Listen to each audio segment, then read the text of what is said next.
追求民主、捍卫人权，不仅是捍卫本国同胞的人权价值，也是维护美国的民主自由。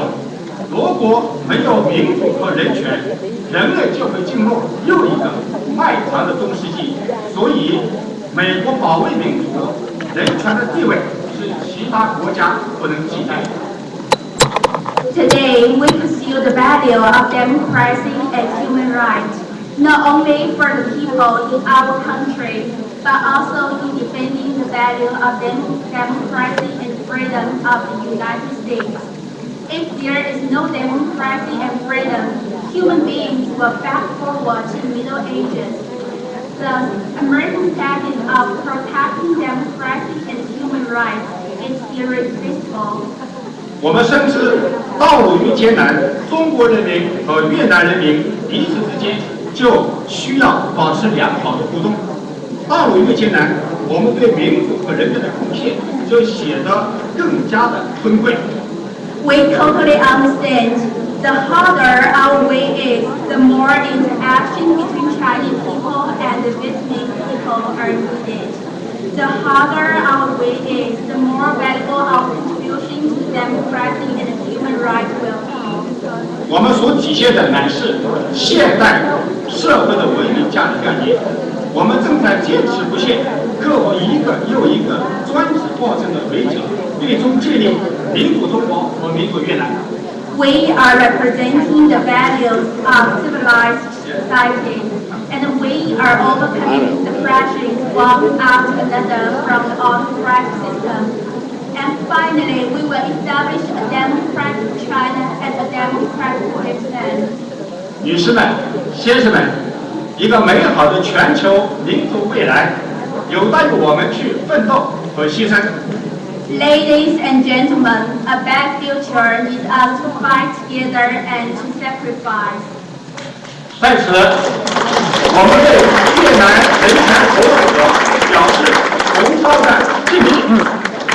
Best regards to all the people who are involved in this Vietnam human rights day. 再一次祝贺越南人权日19周年获得圆满成功，谢谢。And once again, congratulate the success of the 9th anniversary of Vietnam Human Rights Day. Thank you. Thank you. Thank you so much for your patience. I know it's been a long day. We have 3 more speakers. I would like to introduce Dr. Hai Ta. He is the chairman of the Collegiate Office and Public Vietnam Veterans Association of Washington, D.C. and vicinity. Please join us welcome Dr. Hai Ta. Cái này nói là nhiều ấy. Sớt chữ nào? Ladies and gentlemen, my name is Hai Ta, Chairman of the Coalition of the Republic of Vietnam, Veteran Association of Washington, D.C. and the vicinity. Today, really a good day, actually a great day for human rights organization overseas against the communist back home. Today, I'm happy to see some significant progresses about human rights issues. Some improvement not because of the communists doing something to help us, no. Significant improvement because the United States government and the community of Vietnamese people overseas get together, continue to fight for freedom, democracy, and human rights in Vietnam. More important, people in Vietnam themselves, they have very courage to rise against the communists back home. I can see recently in the last couple of years. So that is a significant point we need to recognize and to congratulate, encourage people in Vietnam to rise up against the communists, and from overseas we go into and we have to support Vietnamese people back home to fight against the communists, to replace the government of communists, and to restore the human rights, in particular, and freedom and democracy for Vietnam. Thank you. Have a great day.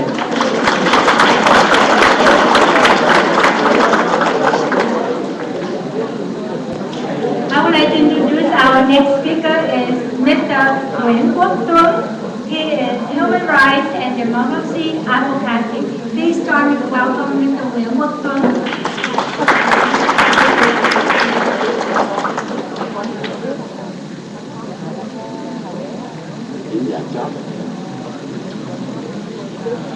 Ladies and gentlemen, it is a great honor for me to be here on the 19th commemoration of the Vietnam Human Rights Day. I would like to share with you a story of a Vietnamese gentleman whose personal life and professional career best exemplify the ideal of freedom and free enterprise of America. His name is Quinn.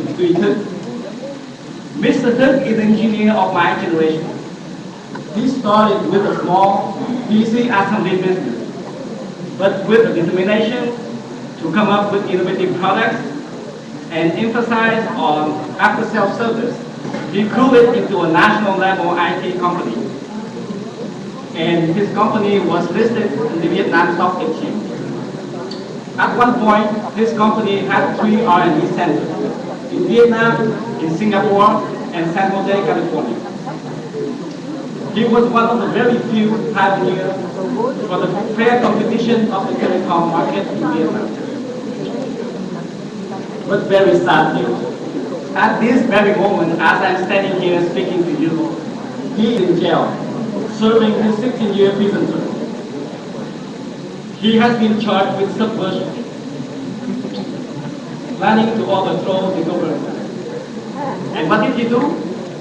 He simply wrote a series of recommendation letters to the top leadership asking for reform in many arenas: economic, politics, legal, and monetary policy. He pointed out that without a proper reform, the economic development cannot be sustained. Of course, this recommendation fell on deaf ears. He decided then to publish his recommendation onto his personal blog. And that has landed him in prison.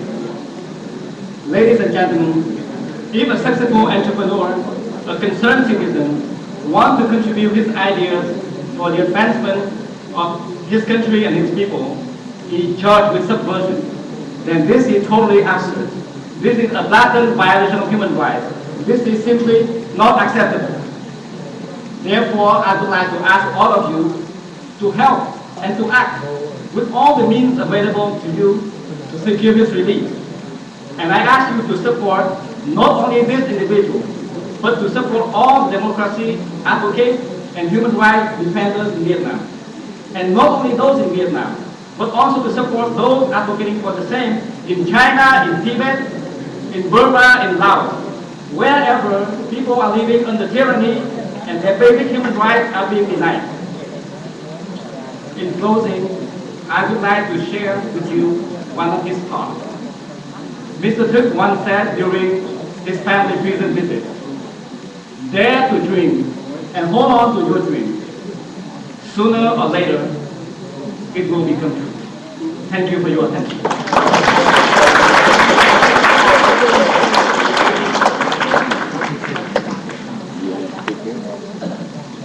Next, I'd like to introduce a young speaker, Ms. Kayla Tran. Kayla Tran is a rising senior at the University of Florida. She's always had a deep interest in community building, as evident in her service in local churches and the University of Florida's Asian American Student Union. She joined the Vietnam Human Rights Day team last year and is excited to expand the project even more so this upcoming year. Please join me in welcoming Kayla Tran.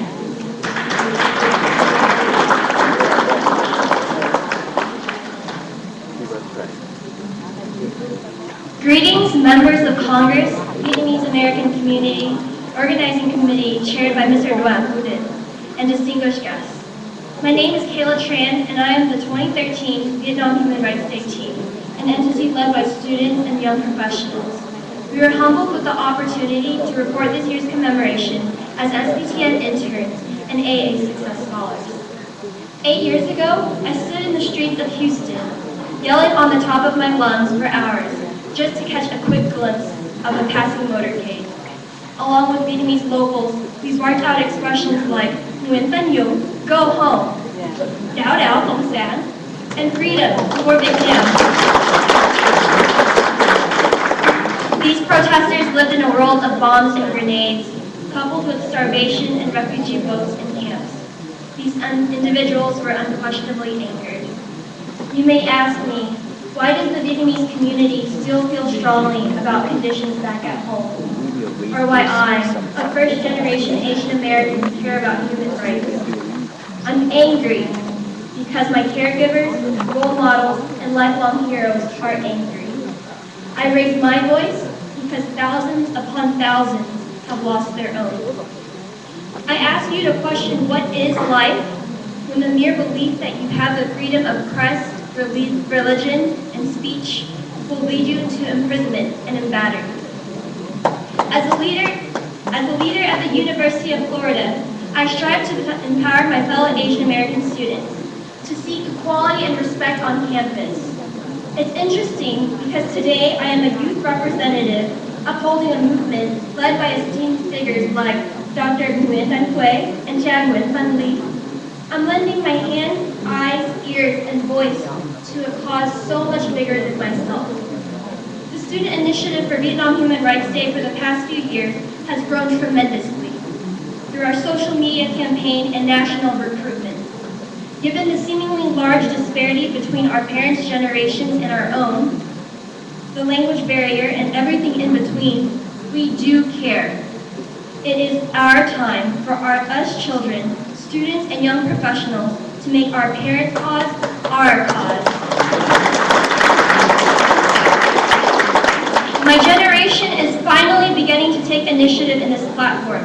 We gladly join the Vietnamese community, Congress members, and volunteers in the common pursuit of restoring justice to the Vietnamese people. Thank you all for your time and attention today. Shout out to Van Math for giving me everything. I love you. And please stay connected with us through vnhrd.org. Thank you.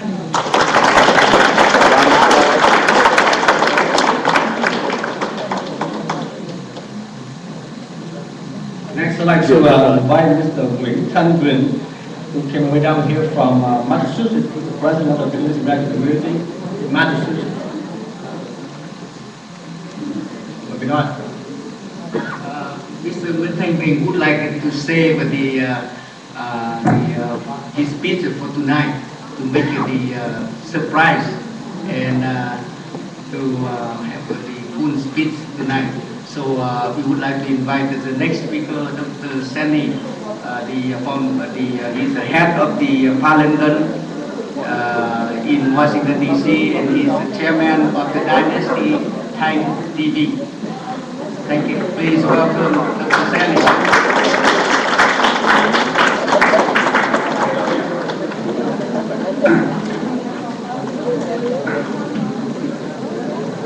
Dr. Quinn and respected leaders of the Vietnamese community and my fellow friends in the Asians and ethnic groups.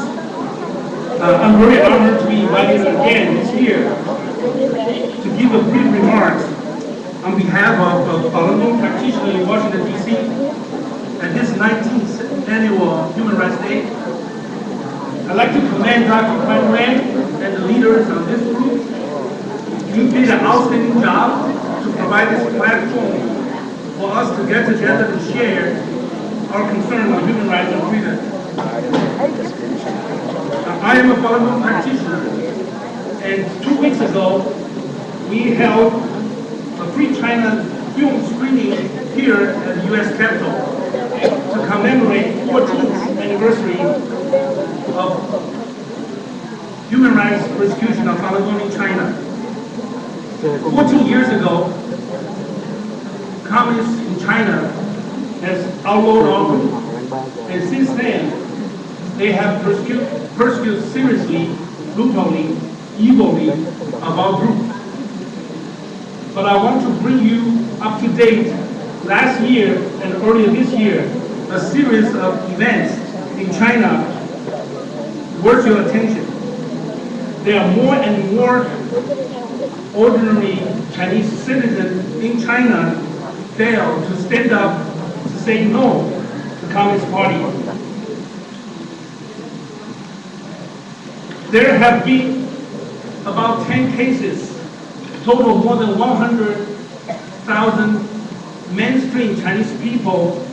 They sign up their real name with thumbprints to request the communists and the police to release Falun Gong practitioners in China in the past year.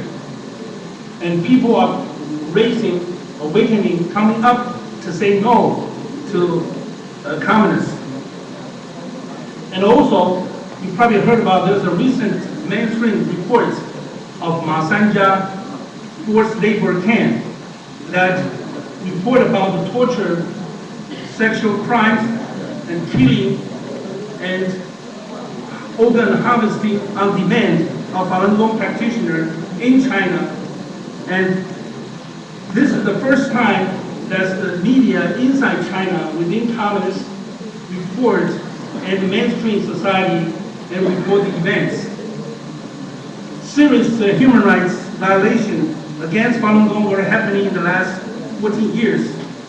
There were 87,000 cases of torture and killings were confirmed and reported. This amounts to 2/3 of the victims of torture in China. And there were 450,000 up to 1 million Falun Gong practitioners held illegally in the detention centers in China, which is more than half of the detaining in China. The persecution of Falun Gong in China presents the largest scale and most brutal evil atrocity in Chinese history of 5,000 years. U.S. House Resolution 605 and U.S. Senate Resolution 232 are to urge communists to end its campaign against Falun Gong and express solidarity with the victims in China. So we here take this opportunity to urge the U.S. Congress to continue to raise the awareness and raise the issue to ask communists to immediately stop all forms of persecution toward Falun Gong and other Chinese citizens and conduct an on-site, independent, objective investigation into communists about the Masanja forced labor camp and other labor camps. Thank you all. We wish you very much success in the human rights field.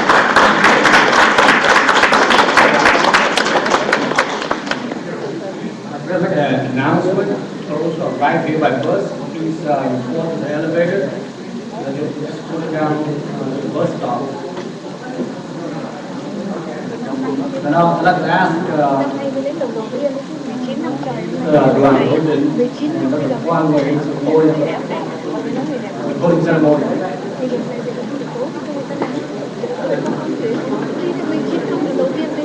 Đi chỗ này cực khổ đây mới đi quá. Và 19 năm lần đầu tiên mới được này, đi từ là kinh khủng là kêu tối đi sao tối đi để nói tối đi anh kia tinh thần đó đâu có một mình được đâu người đẹp này đấy thôi. Quý vị nào mà đến đây bằng xe bus á, xin ra đến 100 mấy để đi xuống các người hướng dẫn về chỗ xe bus stop. Còn bây giờ nhất định là khoảng 5:45.